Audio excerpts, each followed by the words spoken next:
Council members Erickson, Here. Larson, Here. Miller, Here. Valento. Here. Mayor Roger, I'm sorry, Mayor Roberts. I was gonna say Mayor Bain, Mayor Roberts. Here. All right, if we can, please stand for the pledge.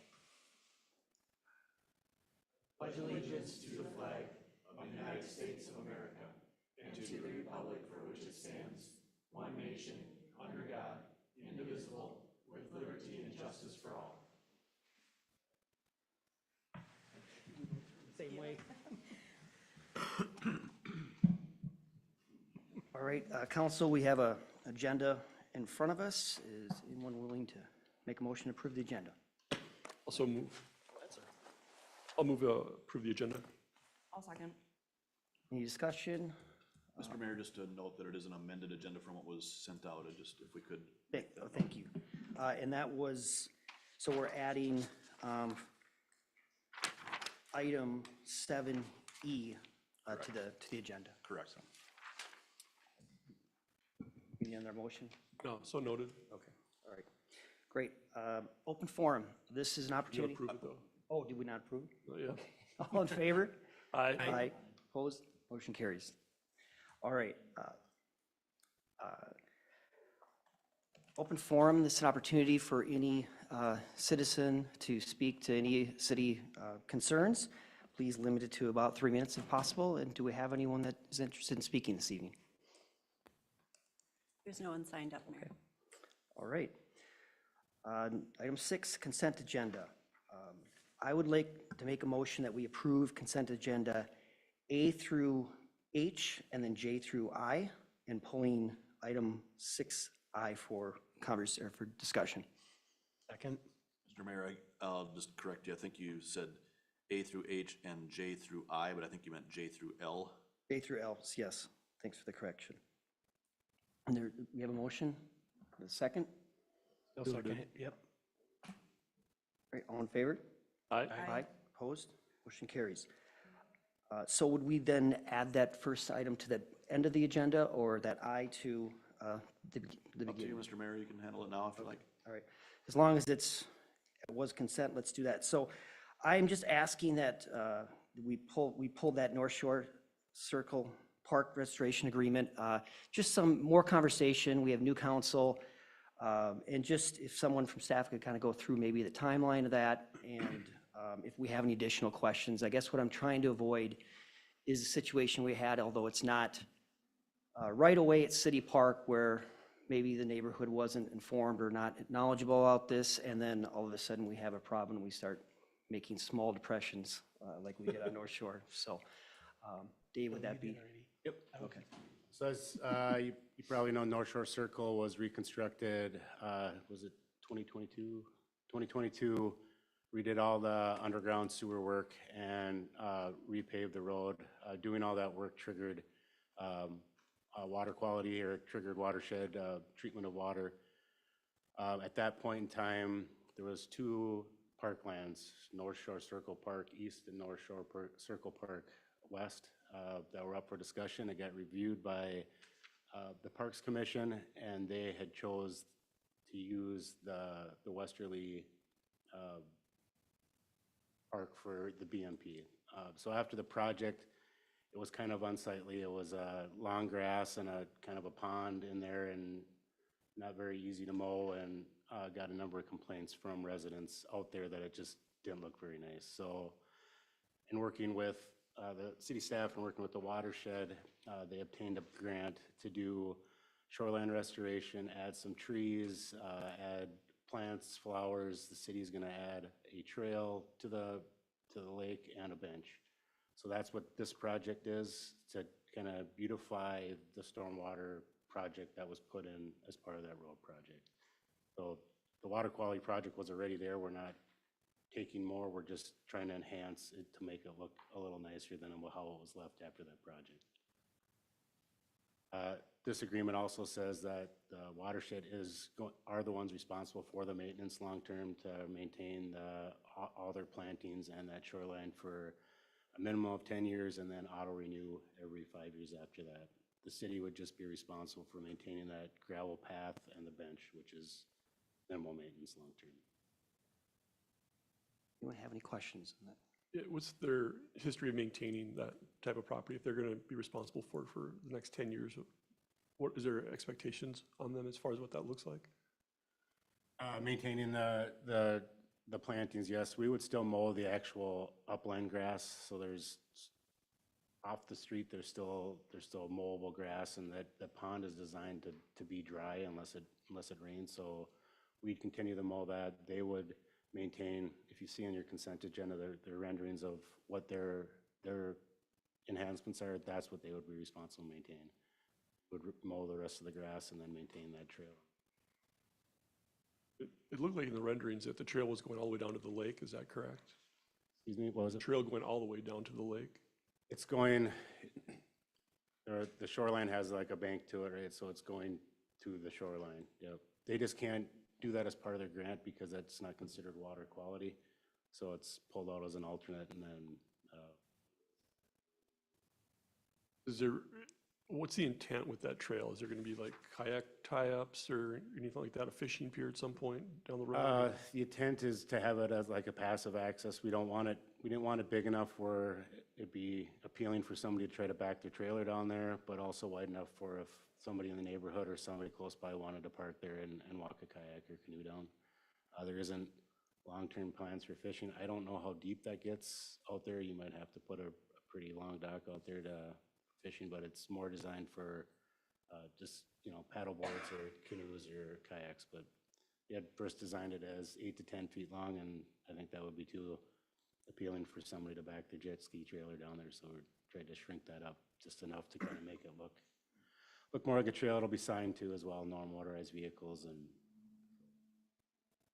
Oh, Well, I'm glad to hear that. So just to follow up with that question, so you said that the previous park commission did look at this when it was and decided and was aware of what was going on and made that determination of where the, Yep. Okay. The first option actually was the east one. Bolton Mink had put a walking trail through there with some stormwater quality things and like a pollinator garden and all that. And the two neighbors that were on the east and west side of that park came and spoke out pretty heavily against having that there. So then they shifted to this one that was just basically an empty lot. great. That makes me feel better that there was that conversation back then. So is anyone willing to make a motion on this? I have a question. Sorry. That's right. Has this already been sent out to bid? Nope. Okay. So the numbers that I've seen are just kind of rough estimates.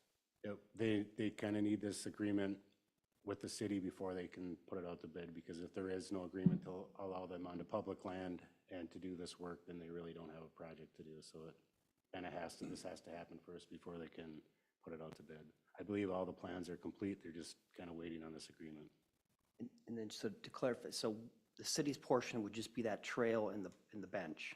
Yep, and that'll come back to you. It's going to be bid as an alternate. So when that bid comes back, I will bring that back to you and say, this is how much that part of the project would be. Is the council fine, is the city fine with paying for that chunk of it? So it's not bid as a full project, it's separated out as an alternate, just to know what that cost is specifically for us. Perfect. Thank you. Any other questions? If not, anyone interested in making a motion on this? I'll make a motion to approve the North Shore Circle Park Shoreline Restoration Agreement. Have a second?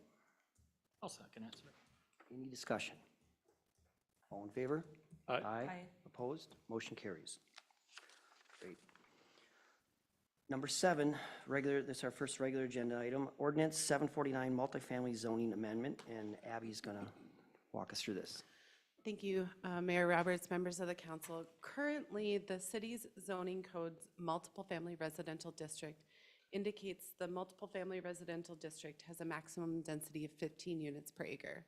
We received a zoning ordinance text amendment from James McKinnon to change that to have a maximum density of 20 units per acre.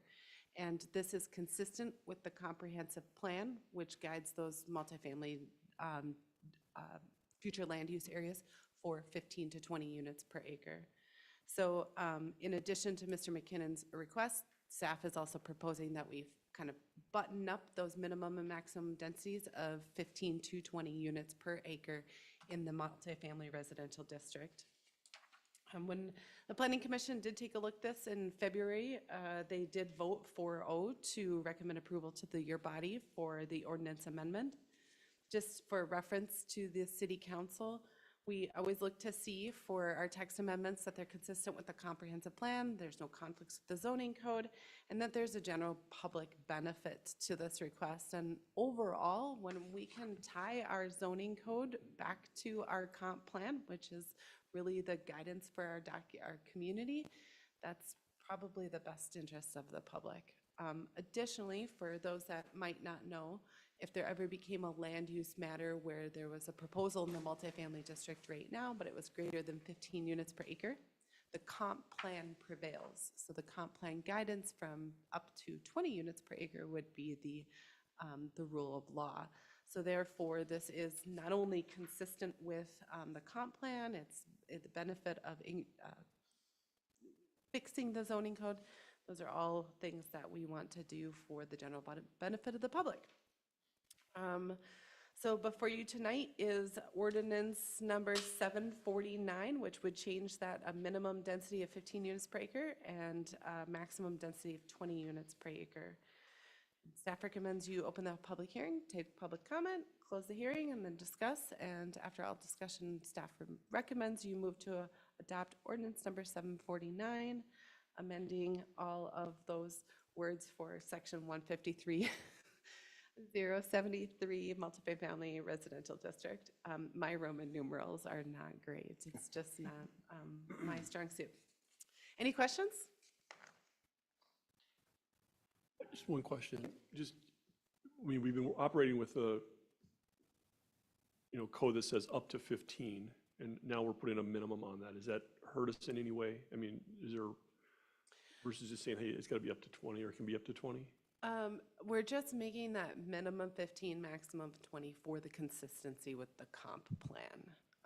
I don't believe that this district would allow for single family or even those attached unit designs that would have densities. It's really designed for apartment structures.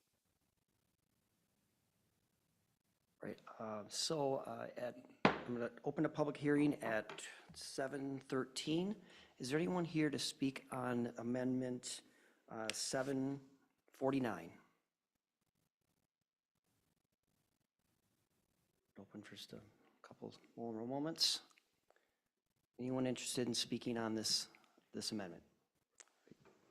Okay, 7:14, we'll close the public hearing, bring it back to council for discussion. Additional questions or thoughts, or have two veteran, or one real veteran planning commission member and one with a couple of years, so expect if you guys are comfortable with it, and it was a 4-0. We have discussed it quite a bit at length.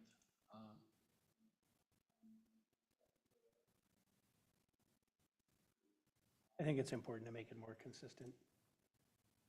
So if there's no objections, I would make a motion to adopt the ordinance number 749, amending Title 15, Land Usage, Chapter 153, Section 153.073, Multifamily Residential District, Section A, Purpose. I'll second. First and a second, any discussion? All in favor? Aye. Opposed? Motion carries. All right, we are 7B, North Shore Trail Design Considerations, and Ryan?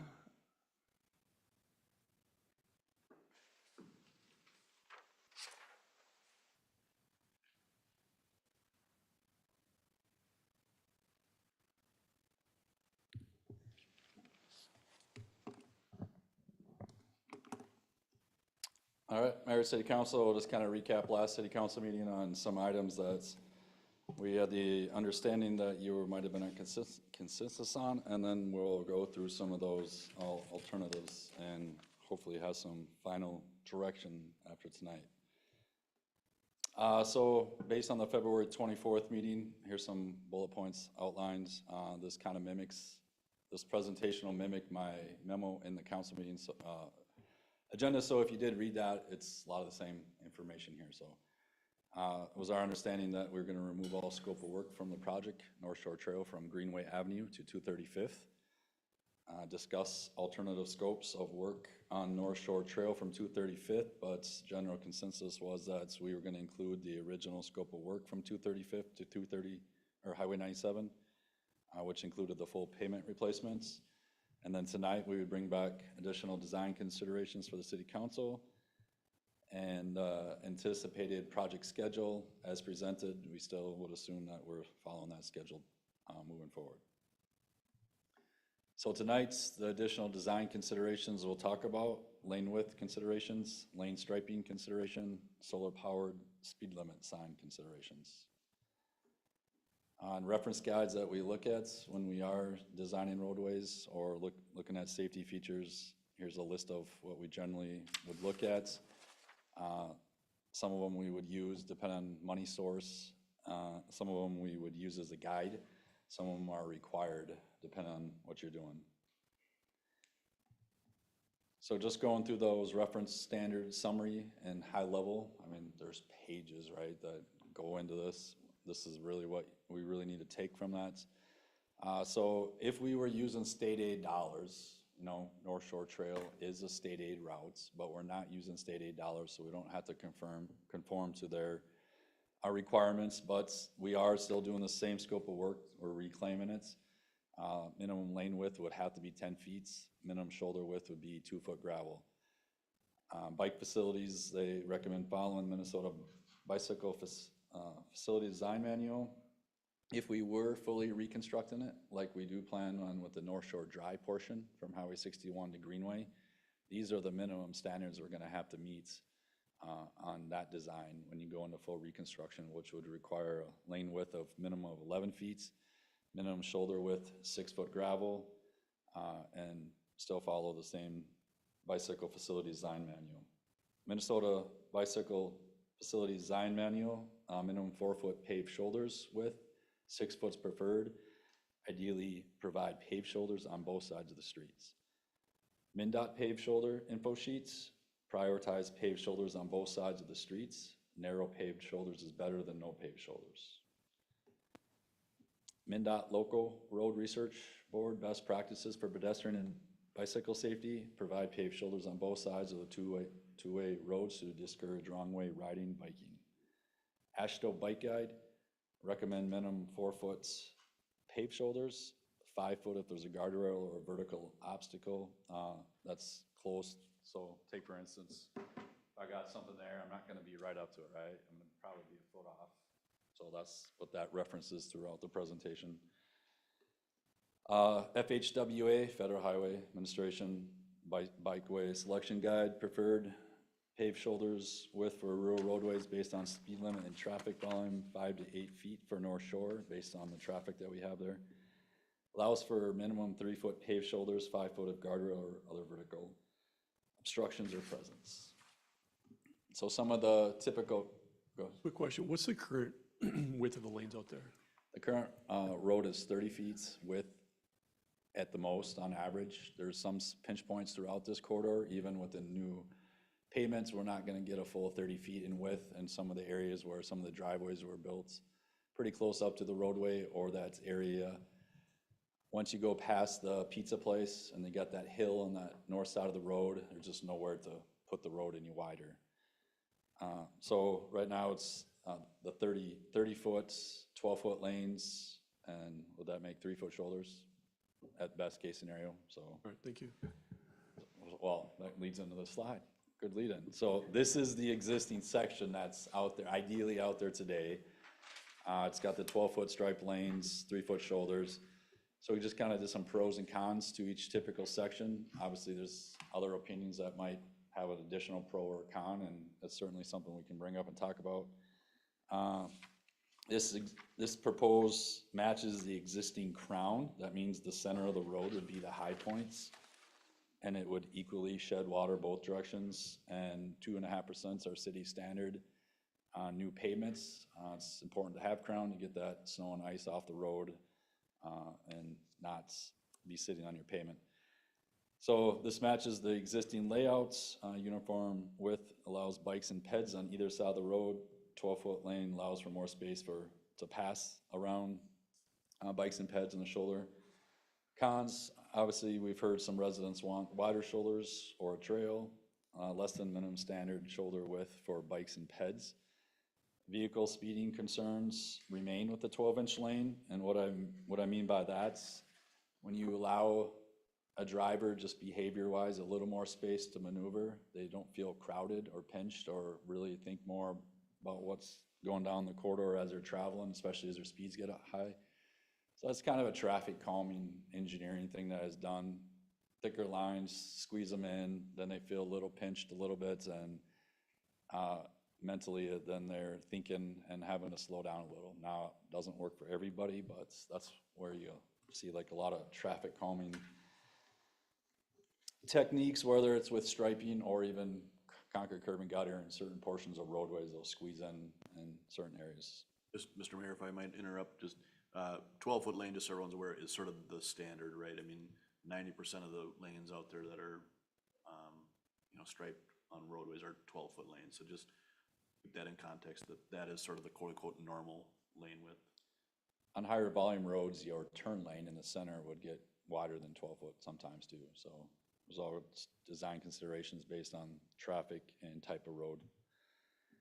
Option 2, restripe the road down to 11-foot lanes, which would provide you a 4-foot shoulder. Here we would still maintain the center crown, would gain 1 foot on each side of the shoulder, meets minimum 4-foot shoulder width standards. Uniform shoulder width allows bikes and peds on either side of the road, and 11-foot lane could potentially slow traffic down. Cons, potentially complaints with narrow lanes, less than the preferred 5-foot shoulder width.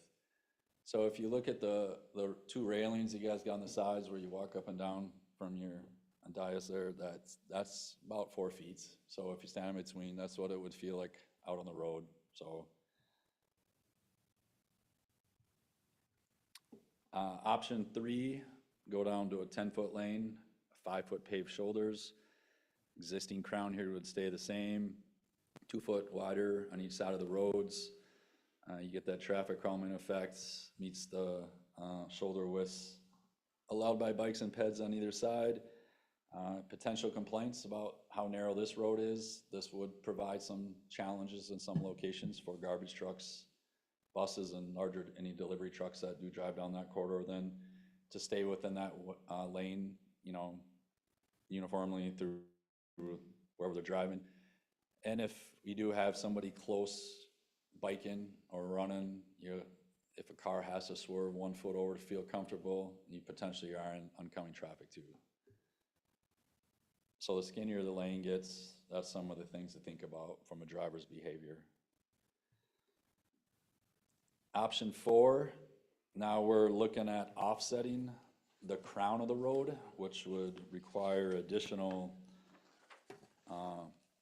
shaping, moving, the material around with a grader after it's reclaimed in place to shift all that material over. Some of it might be lost in their bid somewhere, but if you're actually just calculating, a few more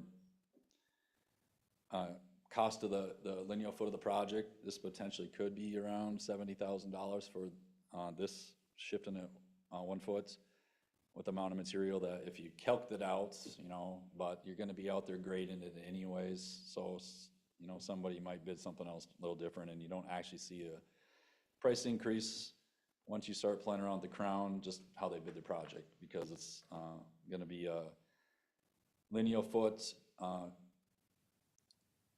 bid or a unit thing they'll have to do in the project regardless to shape it and we'll compact it before we pave it. But here you shift the road 1 foot offsets. You then have your 11-foot lanes. You can obtain 3 foot on one side, 5 foot on another. Notice though that one side of the road is going to have a flatter crown. So over time, that side is probably going to start developing more pavement issues than the other side because just the crown, you're going to get the water off the other side a lot better. So, and as the crown flattens out over time, that's where, a lot of your roads start to degrade faster and that crown starts sinking just over time. A road starts moving around, settling down and getting flatter, and then you get the water being held on it versus getting it off. So that's some of the things to think about. Potentially, there's some plowing issues when you got offset crown, but here's some of the things that would go into a 1 foot offset. Also looked at one roadway if you had a 2 foot offset and went down to a 2 foot paved shoulder on one side and 6 foot on the other and maintain the 11 foot lanes. Obviously you get that one side that exceeds to 5 feet. You get a flatter slope, now you're less than 2%. And, you know, just in constructability of the work out there, unfortunately, sometimes you're not just going to hit that 1.9, you'll be flatter than that. So that's why we set the city standard at 2.5 on new paved roads. So when you take in the construction tolerance of a project, you might end up with a road that's just a little over 2% when it's all said and done in some spots. If they're trying to match into the existing curb, where lots of times we are, or they're got some other obstacles to work around, and utility boxes in the road or manholes and stuff like that. But with this, when you get a shoulder that wide out, shoulder that wide out in this area, we know pretty well, you might start inviting now parking in that area. That's another consideration to think about when we do get that wide. So there's just a lot of pros and cons that go into a lot of these options. So with that, I stand here and give you my recommendation. I would do the 11 foot lanes with the 4 foot shoulder option, maintaining the center crown where it is today, right in the center of the road, maximizing that cross slope at 2.5%. 4 foot is approximately the railing widths that you got on both sides of the room. That would be equal on both sides. And why I give that recommendation to, you know, just knowing that's what experienced bikers and runners do. Bikers are gonna always bike on the side of the road with the traffic. Runners are always gonna run towards traffic. So even if you had that 3 foot or 2 foot shoulder on one side and that really wide shoulder on the other side, they're still gonna use that side regardless. And I think that puts other people in more harm's way, especially if you got 2 trucks coming at each other and you had 2 foot here and, you know, everything lines up in the perfect storm. You got the biker or the runner over here, you got that family here and 2 trucks trying to get through. Something's gonna give in that situation. And that's why I look at this, and if even, you know, the experienced users are gonna be pretty sufficient with all the options, but it's that less experienced user that I'm trying to think about and protecting the most. You know, sometimes if you do give that wider shoulder, they might think they're safe, but in actuality, this is probably not a corridor for a non-experienced user. By providing that width over 4 feet, I think we're starting to invite larger groups to be sharing that side of the road together versus individual or a couple out for a walk, right? So that's how I land on this. I can keep going, or we can just nail this one out right now. I like it. I think just even for like postal delivery and stuff like that, just to have some extra width for them folks to come out.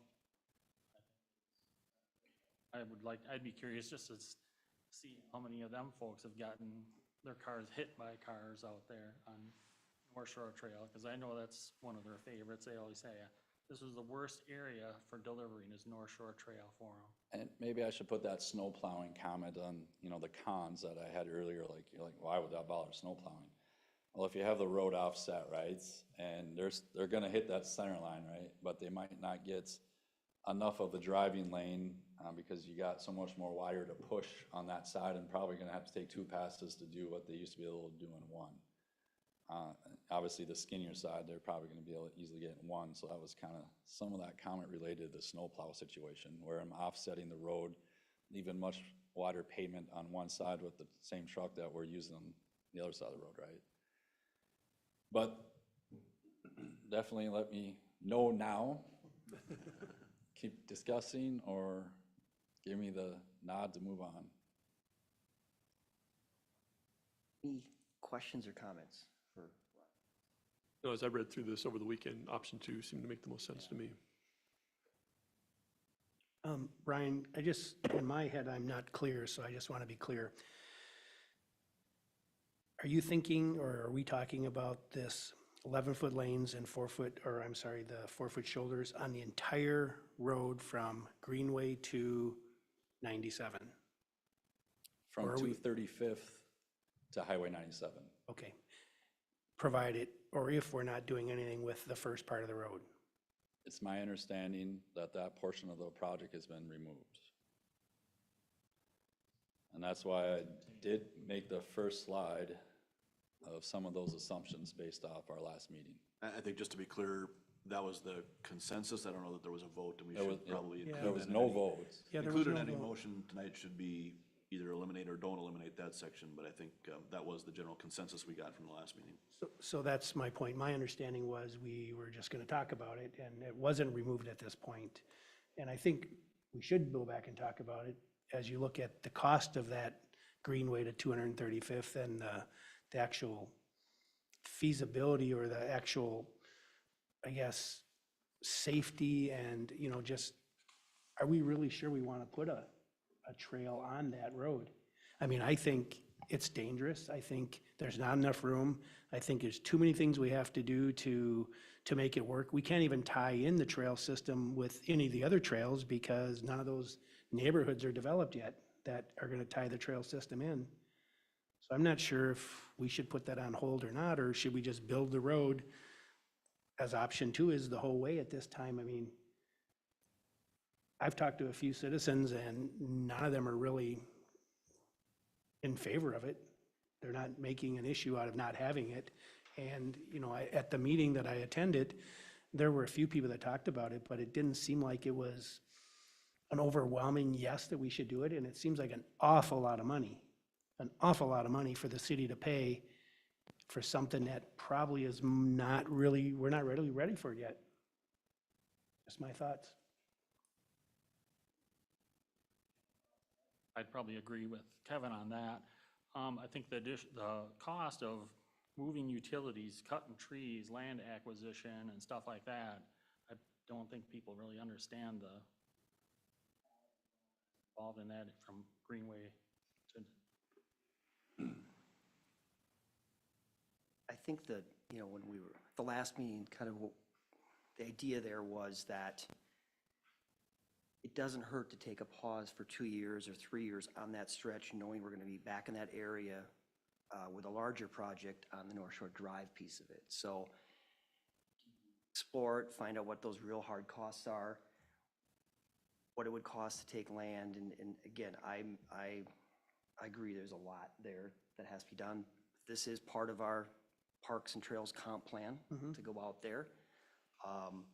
So I don't see any harm in hitting the pause on that and really vetting this out to see whether or not we can do this.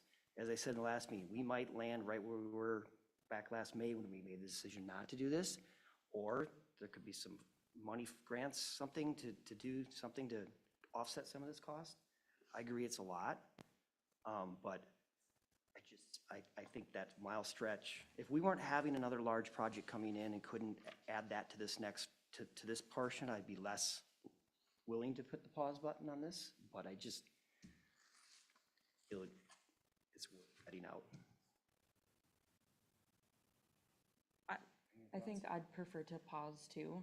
I know when for the last election cycle, a lot of the comments I received were about connectability within the city. And so I think, even though we don't know the cost, but we would assume that the cost for putting a trail from Greenway to 235th would be a lot. I just think a pause would be beneficial just to see what that would look like and what the scope would be, and then just get the citizens' feedback at that point. The other benefit, if this were to come forward or come through, we would have then potential trail all the way from one of our furthest east parks, which is Coulenkamp, all the way to downtown. Also then connecting to that new Swedish immigrant trail that's going to run up 8. I think there's some value there for people. And so that was the reasons why I paused. And again, we may and probably most likely will end up exactly where we are tonight, where we're concerned about the cost. But at least we have those hard numbers and we know, like, no, this is a hard no, because we can tell the public it's gonna cost. I think we had gotten an estimate of $6 million to do trail and road from just that 1 mile stretch, right? So it's a lot. But to know the exact numbers and to just have more conversation with the community about that, I think might be the right time. Mr. Mayor, if I could add too, just, I think one of the things that we'd like to do in the pause is explore grant opportunities. We think this trail connection makes a good story for connecting to these other regional trails. Generally, that's what MnDOT and other agencies are looking for when they're looking at grants is there some larger regional benefit? It's not just a local trail connecting to local neighborhoods, it's connecting a park to a regional trail and that kind of thing. So that's another thing we'd prefer to do in the pause. Certainly all good points, valid points about, construction costs generally outpace inflation. 2 years, this is $1 million we're deleting. Will it be $1.2 million 2 years later? Maybe. Gonna bond for this project though too, and our interest rate's real favorable right now. Maybe not, maybe they'll be down 2 years from now. Maybe they'll be up. But it's all very difficult to say what's hindsight's always 20/20, right? But I do think there's an opportunity here to pause and just do a little bit more community engagement. I felt like the tenor at the meeting was all pretty much folks thankful that we're doing something, but also some hesitation like, oh gosh, you mean you're gonna do this and not do a trail? And again, I'd kind of go back to that idea that if we do what the original scope was, that's a 20-year commitment. We're not coming back, no ifs, ands, or buts about it in the next 20 years, just because that would be financial suicide, right? I mean, they're just, now you're stacking $6 million on top of $1 million worth of investment, right? So I think that was the tough part for me to come to grips with that 20 years is a long time. Talked about some of the development to the east not being developed yet. Certainly true. If those developments come in the next 5 years, we're gonna go, yeah, darn it, we should have maybe done this, right? So there's no right or wrong answer, and I don't mean to besmirch anyone's position here, but those are the thought processes that I had. Yeah, I agree. My original recollection was if we pause it, it would be a longer period of time than a couple of years. Yeah, what is, in the CIP, when is that? I believe we have it 2028, but it would totally be dependent on when Highway 8 schedule actually occurs, because if we were to have North Shore Drive tore up, not drivable, and Highway 8 tore up, not drivable, that puts a lot of residents and some business owners in not the ideal condition, and it really presents challenges for public safety if we have to. So that's why we were gonna piggyback behind the Highway 8's project, but with their environmental project development, it keeps been pushing the project that they're working through, so they don't have it 100% firmed down yet. 2028 comes fast. Yeah, well, yeah. And our road will hold up, It'll take probably some, annual patching that Public Works does on your local roadways that's, they're gonna probably find spots they'll have to deal with. We'll have the other 6 miles of this project or whatever that we won't have to patch, that will Right. be, kind of a trade-off too, right? So So we are looking for a formal motion on this to, I think it would be appropriate if you wanted to split it up into 2 motions to decide whether or not to include the Greenway to 235th and then a separate motion on the lane widths. You could do Then I've that. got 2 more things to discuss tonight too. yeah, that's, okay. So- Sorry, you have the, No, it was a nice day, but the sun's already set. Come on, we can be here all night now, right? Just kidding. All right, the second consideration was the lane striping. So this type of road, obviously we'll have that fog line, that white fog line on the side of the road, and there's some information in here. I just included why they put it. Typically with our local roadways, it's a 4-inch width. However, with the additional design considerations, we propose to paint it 6 inches, a little wider fog lines, such as the 6 inches are safer than the 4-inch, just because it helps the driver see the lane boundaries and the road alignments, and it'll help, I believe, provide some of that traffic calming as well on top of that. Cost difference between the 4-inch and 6-inch is approximately 50 cents a linear foot, so that's about $25,000 from 235th to Highway 97. It would be painted epoxy, so ideally that would last 5 years versus if we went out and did latex, you would be back having to keep up with latex every year. Once you put epoxy down, typically you don't put epoxy on top of epoxy. Then you come with the latex in the future, just because there's nothing to really hold to unless you got some really good areas out there still. But original, new pavements, we typically will go stripe epoxy striping, so. This is what I'm referring to, that white line along the road, and recommending to go with a 6-inch solid white fog line.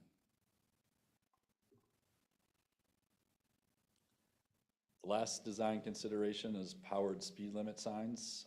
There is currently one out there right now, about 600 feet east of Greenway, heading westbound. So if you were coming towards Greenway, you will see this sign and it'll flash at you what your speed is. So obviously I think these have been that's been successful out there. You know, studies prove they're successful in driving behavior. They are approximately $12,000 to $15,000 with the proposed sign with the base breakoff sign. My recommendation will be 4 of them, 2 eastbound to be added and 2 westbound. We'd work with Public Works on final locations. Just make sure we're not getting in the way of anything from a snow plowing situation or other reasons. So that would be about $60,000 added to the project. And these what they look like. So recommendation would be to install 4 more of those between 235th and Highway 97, 2 westbound, 2 eastbound. The one on the left is the one that's out there today. The one on the right is actually just installed over in Scandia. So now in conclusion, now we can make some motions or have additional discussions. I can go back to any slides you want, but scope of work, lane width consideration, lane striping consideration, solar power, speed limit sign consideration are what we're looking for on final direction tonight. All right, thanks. So we talked through the other 2 things, the lane and potentially the pause, the lane shift, but then the new things here, the lane striping and then the solar powered speed limit signs. Any thoughts on that or questions on those? Yeah, I mean, it makes a lot of sense to have that 6-inch line for the reasons you laid out. And then as far as the solar powered speed limit signs, I would be in favor of that. I mean, some people may ignore them anyway, but I think it's just another visual reminder that people need to slow down. And so I think it'd be worth the investment. Can we install cameras on them and issue tickets? A lot of change with that going on in some places right now. That'll be a legal question. So in some of the feedback from the neighbors or the people that attended, the concern was the speed based on now you have that basically Oregon Trail road out there that's rough and people slows it. It's an automatic. The whole thing's a speed bump. It's about an 8-mile speed bump, and having that nice pavement, it is going to increase the speeds there. So I think having these solar powered limit signs, speed limit signs would help at least, I don't know, some of the people. Yeah, I agree, for sure. Obviously, a little additional money there, but I think it's well worth it. Any other questions or thoughts on the whole project in general? One last one. Ryan, is the center line made out of the same as the sideline stripes? The original striping will be double yellow epoxy paint. Epoxy. Oh, so 2 different, I guess, recommended is 2 different motions. One would be whether or not we pause on Greenway to 235th, and then the second one would be the lane with considerations, the striping and the solar-powered speed limit. So, just making a Yeah, Mr. Mayor, I'll make a motion that we remove from this year's scope of work that section of roadway from Greenway to 235th with the intention of coming back and doing that section with the next sequence project in that area. Second, I'll second. discussion. All in favor? Aye. Aye. Opposed? Motion carries. So then this next motion, if anyone's willing to make, it would be on, again, the lane striping considerations and the solar-powered speed limit signs. I'll make a motion that we move forward with the recommended option number 2, which provides for 11-foot drive lane, remain the current crowns, leaving a 4-foot rider ped lane from 235th to Highway 97, also to include the 6-inch lane striping as recommended, and including the 4 solar-powered speed limit signs. Second, I'll second that. discussion? All in favor? Aye. Opposed? Motion carries. Great, thanks, Ryan.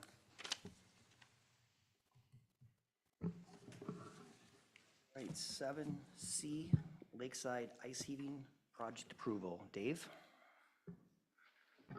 Fix the road, now we'll fix the shoreline. As most of you are aware, the ice heaving that happened along Lakeside Park this winter, I don't know if you've been out there lately, it's come down some, so it's not quite as impressive at all, the process come out of the ground, but we did get quotes from a contractor, local contractor, who can kind of do electric, do the gas, do the grading, do everything, and they actually were the company that originally put Lakeside Park in back in 2005. Use them for an estimate to file a claim with the League of Minnesota Cities. They did approve spending up to, I believe it was $23,100 of that total cost would be covered.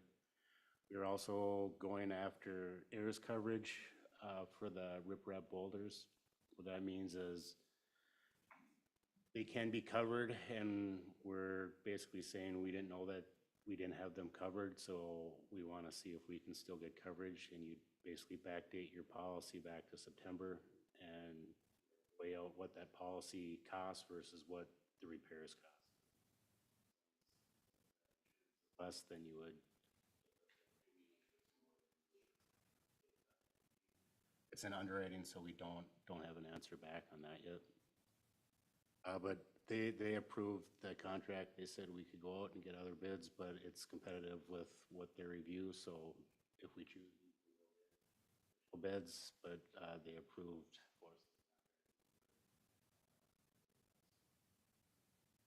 us. The big thing here is the sidewalk or that paver path. I said 350 feet. I think that's worst case scenario. It could be shorter than that. It's all going to be depend on once the ground completely settles down and how far we're going to have to remove back. And there's just some high spots, especially where those light poles are tipped over. Path itself moved over and went up in the air, so there's going to be some spots. I think shock you, but I wanted to say this is the worst case, right? This is all the way back to that perforated drain kind of by the swing set. All that all the way out to the boat launch. After looking at it and looking at it with the contractor, I don't think we're gonna have to do that much, and maybe half that. I just don't wanna say we're only gonna do 100 feet and then I have to come back and say, oh, whoops, kind of telling you this is worst case scenario if it has to go all the way back. So that's, I just went and got those two costs, just trying to see if we could find that cost savings. I assumed that paving it back in would be cheaper, just because having to put it all back by hand was gonna cost about half the cost. So I'm really kind of looking for discussion on that, or picking an option of what you would like to do with that trail, and if you have any other questions about the bid itself or the process, or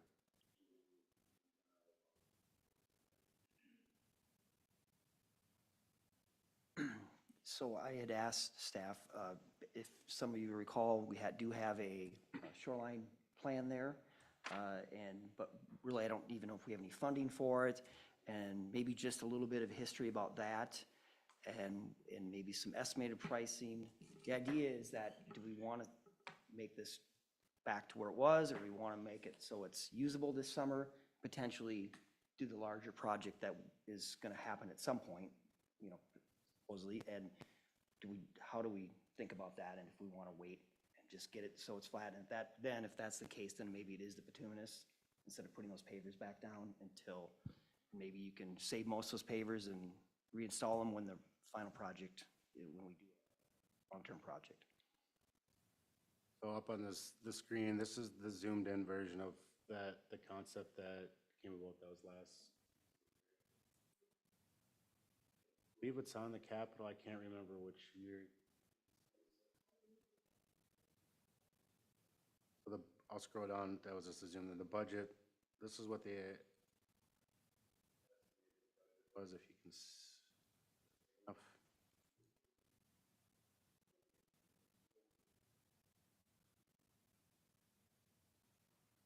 that was the estimated cost of that picture that you saw.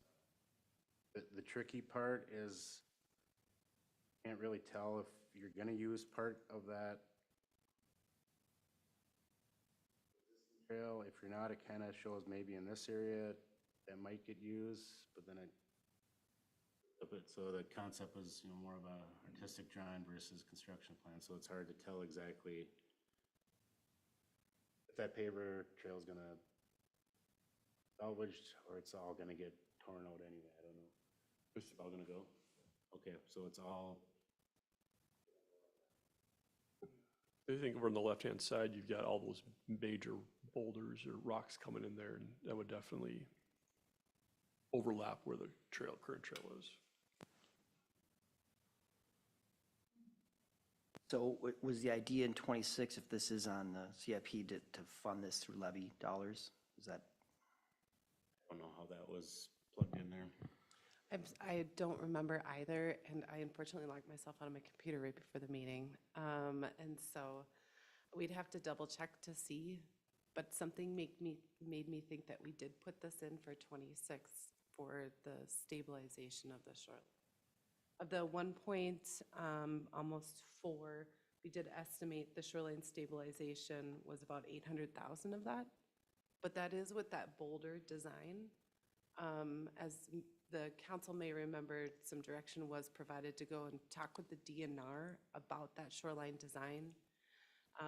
Since the project or the damage that's occurred in the spring, I have chatted with our water coordinator at the DNR about, again, looking at almost like a seawall design, some sort of, pile driving in.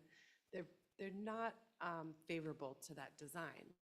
Now, that being said, I have asked the question, is there the opportunity to build a wall and backfill with sand, plant material, vegetation, so you have that natural shoreline appearance? I didn't get a yes, but I got that's a different conversation. And so I think, between now and as our conversations kind of keep going in terms of what do we do here, I think that there's opportunities in the near future to find and settle on a design that works for the city, works for the community, works for the DNR. But those costs are going to be pretty significant. Are they going to come down a ton from 1.4? We build a seawall? Probably not. But it might come down some if we took out that kind of stacked big boulder design and built a true wall really designed to kind of help prevent that heaving in the future. I will also note, we did talk with Bruce Chamberlain of Talahi, who developed the design. He does not have any concrete examples where the stacked boulder design that was proposed has been utilized. So it would be a test scenario if we ended up going with that design. It looks really cool. But that's not to say that it wouldn't potentially, we're not convinced, we don't have the assurance that it would stop future heaving in the long run.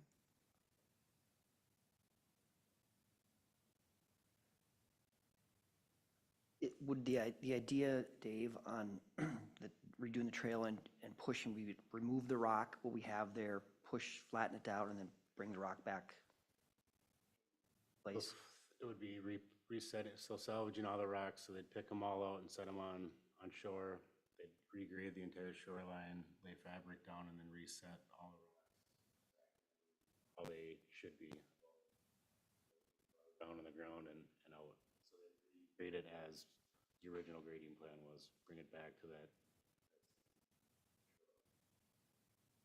Oh, I apologize if I missed that, so I saw the difference on the trail, but what's the total, then what is the total price to do that plus? Total, the base bid is 119,000.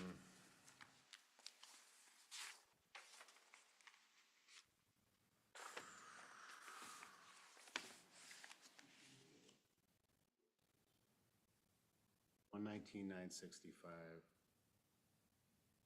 And that is including the trail? That would do everything minus the trail, so the trail is the one, that would be the much as they would take.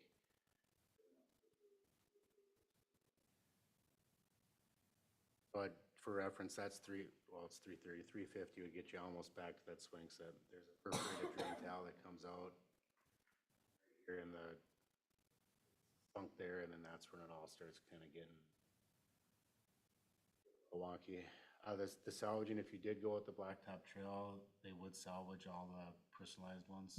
So it's pretty thick between here and the public dock, and then it gets pretty sporadic for the rest of it. There's some on the edge. Salvage, we could find a different place in the park where we could replace it.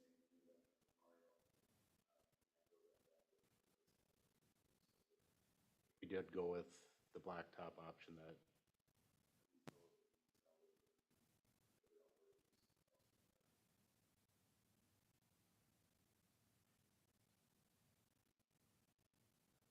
Questions or thoughts? I have a couple. You know, those pavers that are there now, they were donated, funds were donated for those pavers to go in, right, to build that walkway. Is it something that we could go to the community and see if we could do something like that again to repair the shoreline? As an option, maybe we could get citizens to donate again towards that rebuilding. The rocks, what I've learned by my shoreline, which is destroyed again, like a lot of people's, the bigger the rocks, the more damage it causes, and it's harder to fix it. And so most of the people come out and they recommend the smaller stones because they're easier to grade out and replace versus those great big boulders, which they have to bring in heavy equipment every time to fix them. And the big boulders move just as easy as little ones. It doesn't matter how big those rocks are, when that ice is gonna move them, it moves them. And I don't even know if a wall could stop it, to be honest with you. So my recommendation would be not to put in the big boulders, would be to use smaller ones. And it seems like the DNRs, when I've talked to them, the only thing that really helps hold those shorelines in places is plantings, whether it be grasses, whether it be roots, whether it be, anything. But as soon as that's all gone, if there's nothing there other than sand or rocks, it's gonna move. And we could fix it and it's gonna look beautiful. And next year could do it again, no matter what. I mean, I've lived on a lake since 2009 and I fix my shoreline, I think, every year. And now it's pushed up another 4 feet. I mean, I don't know what the secret is, but maybe there's some way we could get the community involved to help repair that instead of just us taking on that whole burden again. Community enjoys that park, the community uses that park. Maybe there's something we can do, just as a thought. Slab rock seemed to work a little better than just a regular round rock. I replaced slab with larger slabs at a 45, and it didn't seem to destroy it as bad as some of the area where I had the bigger rocks. As far as like the ice hitting it and riding up more versus just jamming it into the shore, pushing all of it, rocks right into the dirt. So does the bid include adding additional rocks or using the existing So I'm rocks? trying to So- do this as cheap as possible, Right. knowing that in 2026, we're probably removing this and doing something different. So, and I'm also just trying to roll the dice, figuring in 20 years, we never had this happen, and chance we're gonna get it in another, year or two. Typically, we get heaving and Public Works will run their track hoe down there and we'll just reset them. It just is just way above our pay grade because it's up way too much, but we get heaving every year, which we just go and grade and knock down. But I mean, if we switch to different rocks, then we're paying them to get rid of these. We're buying new rocks. We're trying to design how to set them in.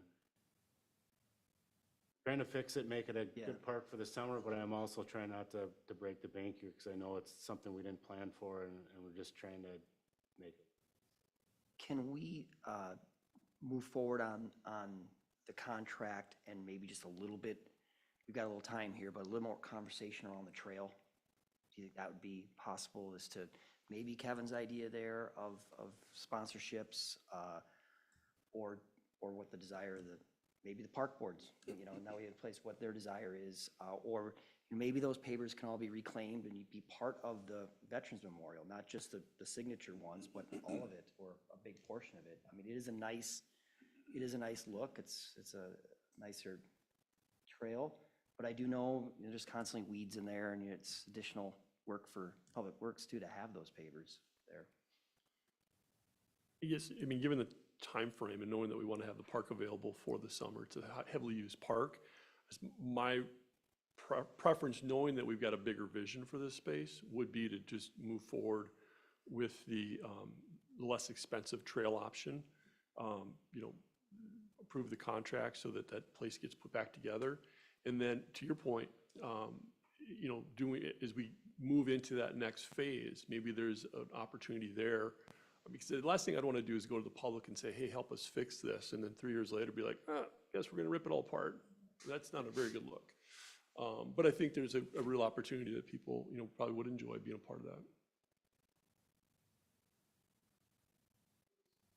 So the earliest work can get done there would be the 24th of March because we're waiting on the DNR permit and they're sending out decisions to all the watersheds and all the TEP panel basically for review.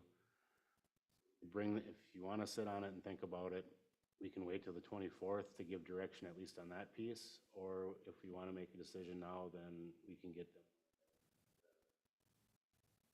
I even spec this in with sod, knowing that same thing about a heavily used park, because I don't think we have time for seed to establish. We need to get sod in there and get it growing, and otherwise that will be shut down all summer long to try to get grass through.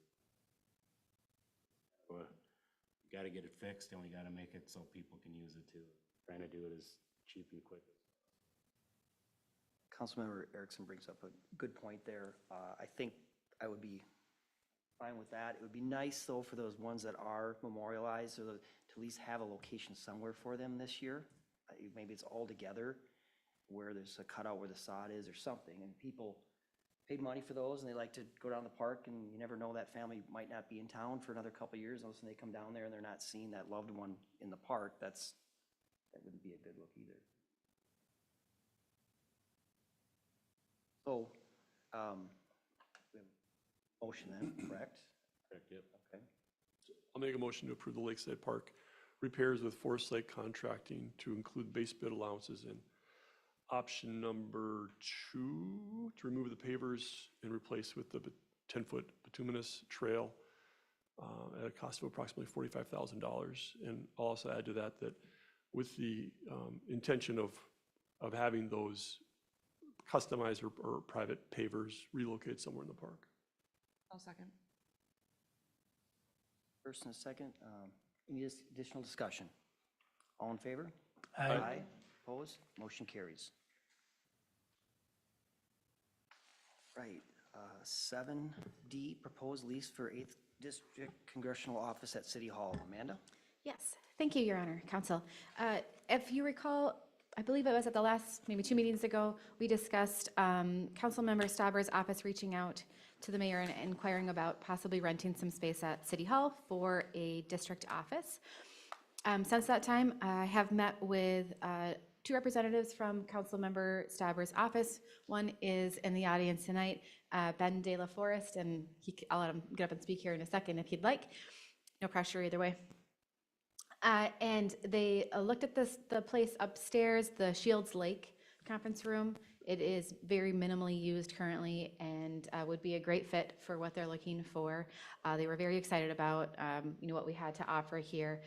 I have a lease in the packet for your consideration. I'm waiting to hear back from Councilmember Stauber's office, specifically the Office of Administration for Congress needs to approve the lease, and that has not come back yet. Key terms of this lease are that it would be starting potentially tomorrow if we can hear back from their office that quickly. It does, as I mentioned before, the lease does need to end at the end of this term for the Congress, so that would be January 2nd of 2027. Any future congressman or congresswoman in that chair would have the opportunity to also rent this space from us, irregardless of party. This is not a political thing. This is not a campaign office. This is strictly a district office, provided that that space was still available. The monthly rent is right now proposed to be $1 a month, and that is because the county assessor, I spoke with the county assessor, and they said that in order to protect our tax exempt status, we can either charge no rent or de minimis rent. After speaking with a representative from the congressman's office, he thought that we needed to have $1 in there at least, so that's where that amount came from. And then we also needed to provide them with password protected Wi-Fi, which we do have, and we'll turn over that password to them once the lease is approved, assuming the lease is approved. The Congress staff member would not have access to any of the secured locations within the City Hall. It would just be access to the front door, the public spaces, and then also to Shields Lake Conference Room. That would be turned into their office if they want to move different furniture into there or rearrange the furniture currently in there, which is a conference table. They could do so. Let's see if there's anything else I wanted to tell you. I think that's it. Just a reminder of the benefits for why the city was considering to do this. It's probably pretty obvious, but having access to a representative of the congressman here within the City Hall is great for the people who live here because they'll be able to hold meetings with individuals in the city very easily and the surrounding area. In addition, just exposure. Obviously, again, tonight, Mr. De La Forest was here, so he could hear some of the issues that are that the city is facing, and just having that sort of front connection, I think, is very, frankly, almost priceless to the city. I don't know how you quite put a value on that. So those are the reasons that the city was considering it to begin with, and those continue to be the reasons to do so. I am available for questions. If Ben wants to get up and say a few words and introduce himself, I think that would be great, and then I can kind of direct you on the motion because I am asking you to approve the lease subject to minor modification as approved by myself, just so that way if the district office, the administrative office comes back with some sort of a tweak that they need to the lease, we can just do that administratively and get that going. Great. So before I will he'll come, just before you that though, any questions the council has? So, Mr. De La Forest, welcome. All right, well, thank you, Mr. Mayor, Congress members. Hello, my name is Ben De La Forest. So my first day with Congressman Stauber was today. So I'm very happy to be working with the congressman in the 8th Congressional District for Minnesota, the largest in Minnesota, and more than happy to be in Forest Lake. My official job title is the Southern Field Representative for Congressman Stauber. So I run the 6 southern counties within the 8th district. But obviously, we want to have more emphasis where most of the people are within this area, and that's right in Forest Lake. My job is constituent services, as well as federal questions that constituents may have, along with our stakeholders in the area. So again, like Amanda was saying, there's no campaign side to this. This is purely constituent services and helping out the people within the area however we can do so. And we appreciate it, and it's great to meet you, and hope to see your face around quite a bit, City Hall. So, Yeah, absolutely. If you guys ever have any questions, I can leave you my phone number as well as my email. I will be more than happy to be available to you all. So it was really great to meet you guys. Happy to be here and happy to be a part of everything. So thank you. Thanks. Thank you. I guess I just have one question, and maybe this is for Jolene. Just based on, I think we do voting up there. There's an election, that's where the voting takes place in that room. Is there any issues there? Would they have to vacate even though it's not an election, an office? Any concerns there? I think we'll have to kind of play that by ear as we're approaching our next election, and I can work closely with Ben on that. If there's concerns from the election judges that they might need access to that room, or it just might be, congestion issue, we can work with Ben and maybe switch his office hours for that day, and perhaps he doesn't even hold office hours on election days, so that's kind of frequent in some political subdivisions, so. Any other questions or thoughts or comments? Again, and Amanda alluded to this really is nonpartisan. This would be open to any, regardless of Democrat, Republican, Independent, we would offer this space. And so I welcome it. And I think it's going to be great for the city and the residents. And so I would move that we approve the proposed lease for the 8th District Congressional Office at City Hall. I get a second? Second. You want to amend that to include it being subject to minor modifications as approved by the city attorney? Yes, friendly amendment. Okay. All right. Is there a second then? You second. All right. Any discussion? Just a quick discussion point. We had looked at other leases, and on some of those leases, Amanda, they showed compensation that was greater than $1. And so I guess I'm taken back a little bit that, some of those numbers showed as much as $2,500 a month, and now we're talking about $1. There was one for, I think it was $2,300 for the 23. year. Oh, okay. And then one was, I think, $500 a month Oh, was the other yeah. one. And yes, I don't have a good answer for why those cities did that, other than I'm guessing they didn't call their assessor and the county assessor. And I'm also not sure how they would have reported it on their taxes in terms of, or, just how they would have reported that with the county. Perhaps, from a full transparency perspective, I think it was important to reach out to the county and confirm, because what would be frankly horrible is if they found out the backdoor way and then they try to take our tax exempt status, and then that's a pretty nasty fight. Makes sense. First, second, all in favor? Aye. Opposed? Motion carries.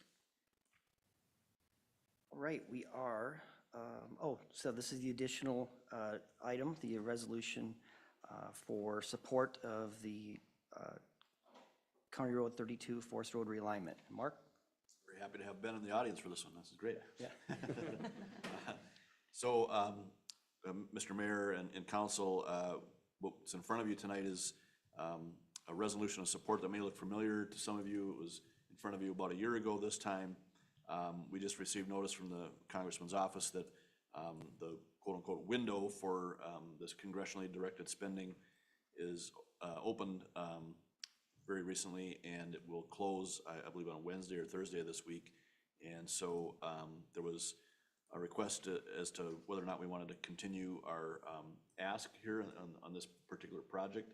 And working with the county folks on this one, they asked if we could get a resolution of support and a letter of support, and just so happened we had a council meeting tonight, so don't like to put items on the agenda and surprise you with them.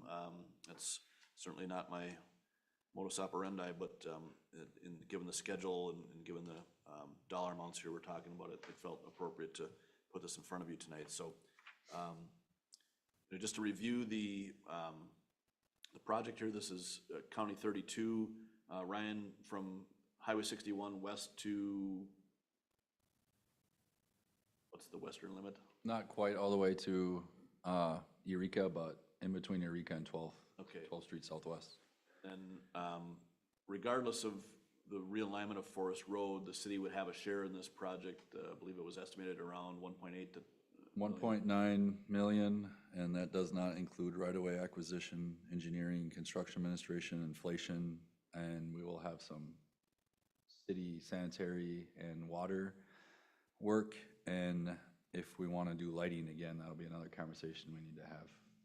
there's a $2-ish million project cost here regardless of any realignment of Forest Road, and having that realignment of Forest Road, when that was discussed at several public meetings, I believe there was 5 public meetings held, so there's a lot of community input here. And the result of that community input was that the public favored this sort of realignment to shift Forest Road's intersection over a block essentially, and which eliminates the need for a right-in, right-out restriction on that intersection.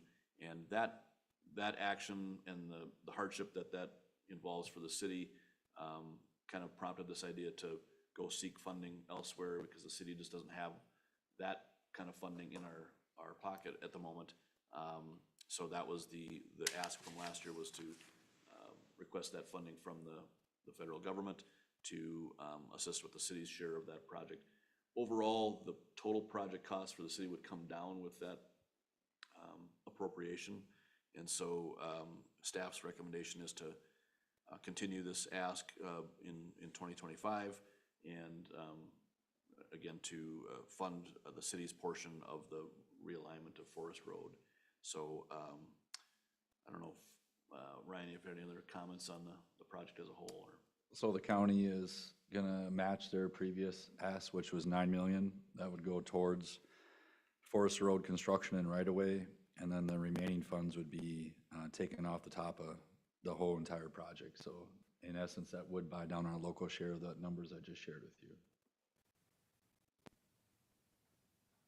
So, Mr. Mayor and Council, what we would be asking for you tonight is to approve the resolution in front of you and authorize the letter of support that's been drafted, the draft letter for you. If you have, any, of course, amendments to that resolution or to the draft letter, we would certainly take those, but otherwise it's, I think, Jolene, just identical to last year's with updating the dates.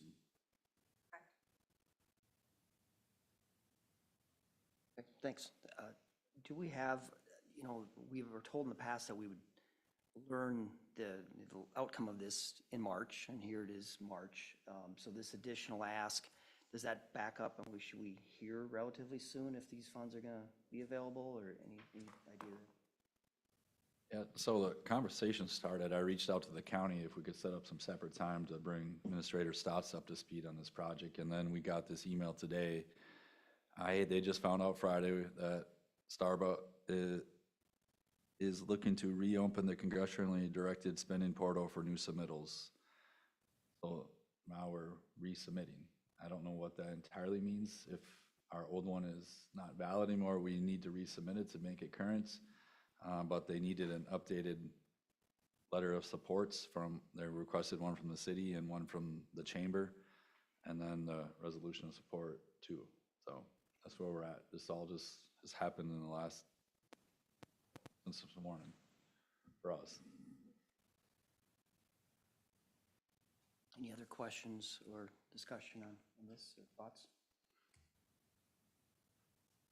Anyone willing to make a motion? I'll make a motion to approve resolution number 03102502, a resolution of support requesting congressionally directed spending funds for Washington County's County State Aid Highway 32 pedestrian and safety improvement project, along with the letter of support. Second? Second, all right. Any discussion? All in favor? Aye. Opposed? Motion carries. Right, we are at staff updates, and we'll start with Jolene. No updates this evening, Mayor. Abby? I just have a couple for you. Included on the dais tonight is an EDA 2024 annual report. I don't think that that's necessarily something that had been being reported back to the council, certainly not in maybe kind of the format that it is, but a new thing, so take a look at that. Really highlights not only the EDA's activities, but just in general, some of the development that happened in Forest Lake in 2025. Plan on updating that annually, so we start to see those trends, and always just kind of upward, I think. Are trying to schedule a joint workshop between the EDA and the city council for the first week in April, or just the first part of April. I recognize I should have given you a heads up to bring your calendars with you. I did hear from the EDA that there are 2 dates that work better, Monday, April 7th or Thursday, April 10th, but we do acknowledge that there is a conflict of interest with the Thursday night meetings in our local Lions Club. So I guess if folks have their calendars available, I'm just wondering if you've got some availability or know your availability Monday, April 7th or Thursday, April 10th. Looks like Jeff is I'm open open on both the, days. I'm open on the 7th. Anna, you want to get back to me? I'm most likely open. Usually I Okay. keep my Mondays open. So maybe what we'd probably do is just set it right now tentatively for the 7th. I'll send out a calendar invite for everyone. Sounds like there's a majority of the council, a majority of the EDA that's available that night. Time TBD, but the goal of that joint workshop is really to discuss some higher level items, specifically related to Headwaters 123, but then in general, EDA work plan and kind of where the body's going to kind of be going in the next maybe 18 to 36 months. That's all I got. Thank you. Dave, anything else for us tonight? Tomorrow is the Public Works Facility Space Needs Study Tours, so we'll be looking at City of Ramsey and the City of Eagle, Public Works Facilities tomorrow. Councils that attending meet here at 12:15 at second issue item is Parks and Rec Commission is meeting for the first time next week, first time in a long time. So Kyle's been putting a lot of topics together. He's raring to go. He wanted to see if we could go till midnight, the first night. Told him to calm her down. Let's just get him into some introductions and wait for at least the second meeting. So he's excited. It'll be good to have a group together. There's a lot of development, a lot of policy work, a lot of stuff that has kind of been shelved for a while. So we'll be catching up and putting some time. Yep. Great. Ryan, anything for us tonight? Mayor, City Council, just a few things to update. Last Tuesday, public open house for pre-construction meeting was held for Broadway by the Washington County. I think 3 residents showed up for that meeting, so not obviously the turnout they wanted, but they are gonna still plan on going door to door to all the businesses there, just to have that one-on-one connection. I think they anticipated, depending on weather does and everything, but construction started in April and they plan to be done June 15th or second week in June. With that project, so that'll give us plenty of time before 4th of July. This Thursday is the Bells Park bid opening, and then tomorrow nights, we have the MnDOT Highway 97 Public Open House, 4 p.m. to 6 p.m. upstairs in the community center. So that'll be interesting to see the turnout for that. It's been a little while since they've had a public meeting, but it'll definitely generate a lot of questions with that project. So, but hopefully people that do come have been to the several open houses that we've had over the years. So with that one, and I think you all seen that aerial flyover computer generated project, right? So that was good tool that MnDOT put together too. That's all I got. Well, so when is the projected start again? Is that May, or I guess the bigger question, when would that be completely shut down? Would the project on Broadway be done before they're completely shut that, or do we not know that?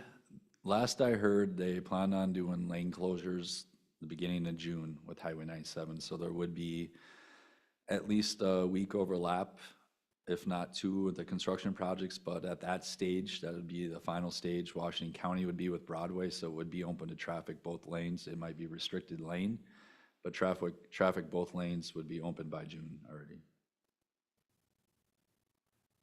Amanda, anything else for us tonight? No updates. And Mark, anything? Just a couple of things. This week, we are interviewing for a couple open positions, one at the Public Works Department and one in our Building Department. And then Next agenda for our work session, we're gonna try to bring a staffing discussion back to you about some of the department head positions that are open and have a little bit better picture for you where we're heading in that direction and in that regard to overall staffing. So we're eager to get that moving and get some of those positions filled that have been vacant for a bit of a time here. I also want to just report that we had a very nice meeting with AFSCME, the union for our folks in various places in our organization here, and I think we have a tentative agreement worked out with them. And MAPE, the union, will be negotiating with them this Wednesday and are hoping again for a similar outcome and hope that we can bring those agreements back to you soon to get, you know, it is March now, it's time to get those agreements wrapped up, right? So we're eager to do that. So that's all I have for now. Evan, do you have anything for us? Nothing for me, nope. Just want to update, talking to Kyle, since he's so eager about the Parks and Rec Commission, which is exciting. Him and I have been in talks just about the policies, because that's one of his big to-dos, is working on policies and drafting them and going over them during the commission meetings. And so he came to me asking about anything that we've heard from council, from community members. And I told him that I would relay that message to all of you. And so that if you guys have anything that comes to your mind that the community has brought to your attention, feel free to reach out to Kyle, because he's just going to town on policies and creating policies. And I know he already has 2 drafted, and I'm sure he has a bank of some that he's going to draft. So yeah, just let him know. That's great. And that's it. Nothing this evening. And this evening, thank you. I don't have anything either. This is the end of the regular scheduled meeting. We are going to close session. Does anyone want to make that motion to go into closed session? Mr. Mayor, just as a matter of order, just to be clear that this is not we're not closing the regular meeting, we're recessing the regular meeting, and then we will adjourn the meeting after the closed session, just to be clear about that. Yep, thank you. I'll move to close the meeting pursuant to Minnesota Statute 13D.05 Subdivision 3C3 to develop or consider offers or counteroffers for the purchase or sale of real or personal property identified as Lot 1, Block 2, DePonte First Edition, and Lot 1, Block 1, DePonte Third Edition, Washington County, Minnesota. Closed session will be held in the Forest Lake Conference Room and will commence immediately. Once the closed session is completed, the City Council will reconvene the open meeting portion in council chambers. Once back in session, the council will adjourn the regularly scheduled council meeting. Is there a second? I'll second. Favor? Aye. Aye. Opposed? Motion carries. We're in closed session.